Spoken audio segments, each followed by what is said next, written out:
Errusika, uste dut baliabide txarra aukeratu duzula, esan zion Arkakuso Otsoak bere buruari. Kanpotik ate joka jarraitzen zuten, eta azkenean atea zabaldu zutenean, bizpahiru gizon haserre inguratu zitzaizkion gazteari.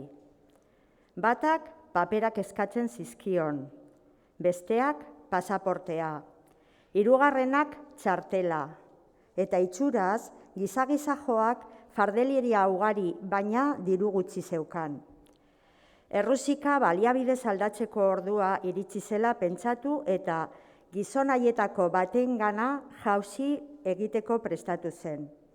Norengana ordean, hirurak uniformez jantzita zeuden, hirurek txapel dotore bana zuten, hirurek aurpegi serio eta ilun berbera, baina Errusika Arkakuso zorrotza izanik, berehala konturatu zen haietako baten jakaren patrikatxoan Frantze hitza zegoela brodaturik, Frantzia.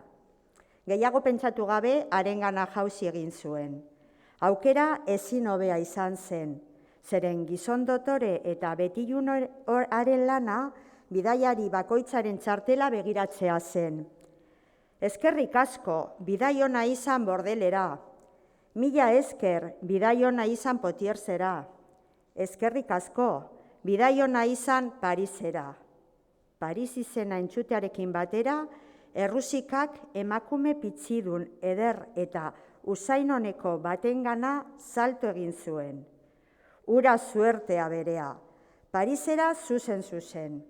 Dantza egiteko gogoaz sartu zitzaion, baina egun hartan ikasi eta ikusitakoak kontu handiz ibiltzera behartzen zuen.